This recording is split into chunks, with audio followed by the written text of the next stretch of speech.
UP में सीतापुर में रहने वाली एक लड़की जिसका नाम था ज्योति। उसकी उम्र 38 ईयर्स थी। उसका पति जब भी काम पर से आता तो उसे बाजू वालों से ये सुनने मिलता कि आज उसकी बीवी किसी गैर मर्द के साथ है।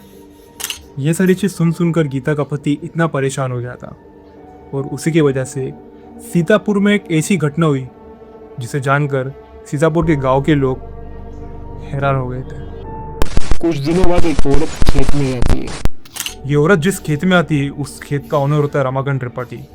औरत के साथ कई सारे बकरियां भी होती हैं और इनमें से कई सारी बकरियां यहाँ वहाँ हो जाती है। एक बकरियां तो खेत के इतने अंदर चली जाती है तो इस औरत को ढूंढने में तकलीफ हो जाती है, तो ये उसके पीछे पीछे आती है। उसी दौरान उस औरत को एक बैग मिलता है। वो बैग को ओपन करके देखती है तो उसके अंदर से एक कटा हुआ हाथ और एक कटा हुआ पैर उस औरत को मिलता है। इसे देखकर वो औरत बहुत जोरों से चिल्लाती है और जोरों से उस बैग को वहां छोड़ के वहां से भाग जाती है। भागते भागते वो गांव में आ जाती है और ये सारी खबर हर एक गांव के लोगों में फैल जाती है। वक्त गवाह ना करते हुए गांव के लोग पुलिस वालों को कंप्लेन करते हैं। पुलिस वाले अपने डॉग और लैब के लोगों के साथ उस जंगल में उस खेत में पहुंच जाते हैं और तुरंत ही इन्वेस्टिगेशन शुरू कर देते हैं। बिना वक्त वेस्ट करे हुए ये सारे बॉडी पार्ट्स फॉरेंसिक लैब में भेज दिया जाता है। फॉरेंसिक लैब वाले ये तो कह देते हैं कि ये सारे बॉडी पार्ट किसी महिला के, पर अभी तक ये कंफर्मेशन नहीं बताया गया था कि ये किसका है, क्योंकि उसकी गर्दन अभी भी मिसिंग थी।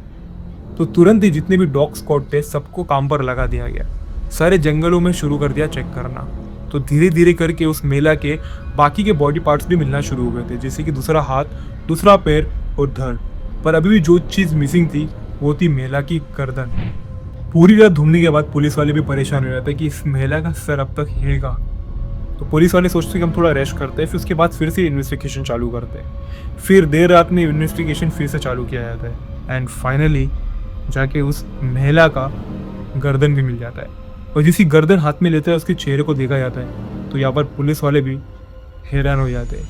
वो ये नहीं समझ पाते ये हो क्या रहा है, क्योंकि ये जो फेस था उसे बहुत बुरी तरीके से स्क्रैच किया गया था। अब पुलिस फिर से वहाँ फंस जाती है कि अब करे तो करे क्या। किस तरीके से इस चीज़ के बारे में पता लगा कि चेहरा किसका है, क्योंकि वो देखने में इतना खतरनाक दिख रहा था कि इतनी बुरी तरीके से इसे स्क्रैच किया था कि समझ नहीं आ रहा था ये चेहरा है किसका।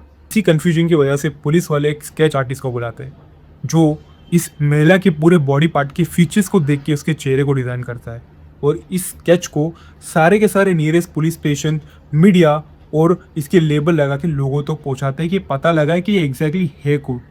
पुलिस ने अपनी जी जान लगा दी थी। सारी कोशिश करने के बाद भी 10 दिन बीत चुके थे। पुलिस वाले भी थक चुके थे कि आखिरकार हो क्या रहा है। और जिस किसी ने भी ये खून किया था उसने बहुत दिमाग लगाकर बहुत ही शातीदारी के तरीके से उसने खून किया था कि सामने वाले को पता ही ना चले कि ये एग्जैक्टली मर्डर हुआ किसका है।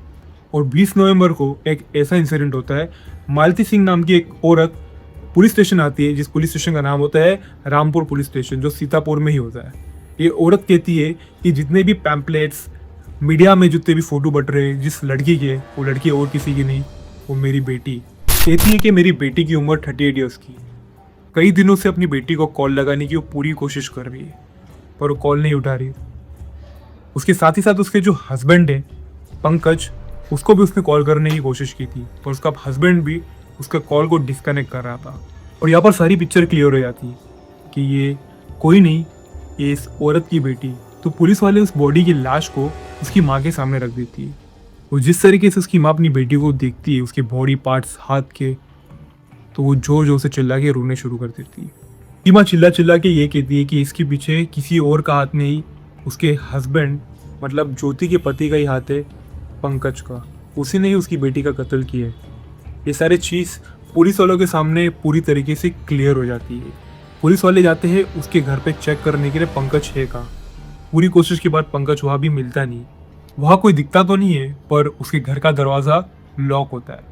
तो पंकज के घर के दरवाजे को जोर से तोड़कर पुलिस वाले अंदर चले आते हैं। उसके टेबल पे एक चाकू रखा लेता है और सारे ओर खून के चीटे पड़े होते हैं।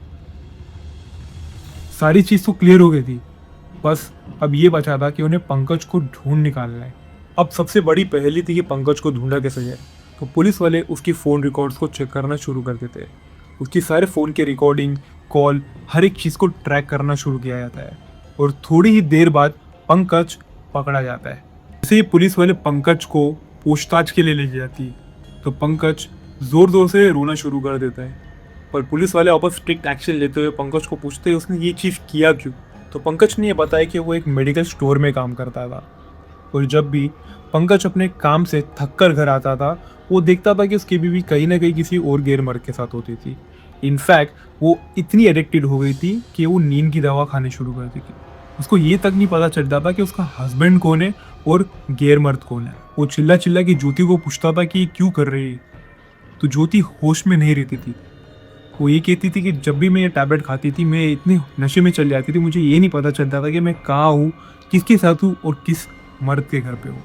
इन सारी चीज़ें होने के बाद भी पंकज अपने दिमाग को शांत रख के उसकी बीवी को समझाता था। उसे कहता था कि हमारे 3 बच्चे हैं, तो क्यों ऐसा कर रही है। तो भी ज्योति इतनी एडिक्टेड हो गई थी कि उसे समझ नहीं आता था उसके साथ हो क्या रहा है और वो कर क्या रही है। लाख कोशिश करने के बाद भी ज्योति उस एडिक्शन से बाहर नहीं आ पा रही थी और लाख समझाने के बाद भी उसका हस्बैंड उस चीज़ से तंग आ चुका था। एक दिन पंकज ने अपने तीनों बच्चों को अपने मामा के घर पर भेज दिया और अपने एक दोस्त को बुलाया जिसका नाम था दूजन पारसी। दोनों ने मिलकर प्लान करके पंकज ने अपनी बीवी का गला घोट के उसकी हत्या कर दी। अब पंकज को डर था कि पुलिस वाले उसे पकड़ ना ले, तो दोनों ने मिलकर प्लान किया कि इसके बॉडी की 6 टुकड़े करते हैं और बॉडी के 6 टुकड़ों में से 2 टुकड़ों को उसने गांव से कई दूर एक गांव था जिसका नाम था गुलेरिया चेयरपुर, वहां जाकर फेंक दिया। पंकज ने एक बैग तो फेंक दिया था। पंकज चाहता था कि उस गांव से कहीं और दूर जा पाए, पर उसकी हिम्मत नहीं हो रही थी कि उस गांव से कहीं और जा पाए। तो उसने उसी खेत में और उसके ऑपोजिट वाले खेत में उसकी बीवी के दोनों पार्ट्स को बैग में डाल के अलग अलग फेंक दिया और उससे थोड़ी दूर जंगल में उसके चेहरे को, मतलब उसकी गर्दन को वहाँ पर काट के उसके चेहरे पे स्क्रैच करके उसे भी फेंक दिया, जिससे अगर किसी मिले तो उसके चेहरे को कोई पहचान ना पाए। और इतने साल के बाद ज्योति की इस गंदे एडिक्शन की वजह से पंकज ने एक ऐसा कदम उठा लिया जिसका कोई माफ़ी नहीं है। इसी ये वजह से पंकज को जेल हो गई। इस वीडियो के माध्यम से मैं आपको यही समझाना चाहूँगा कि ये एक अवेयरनेस है।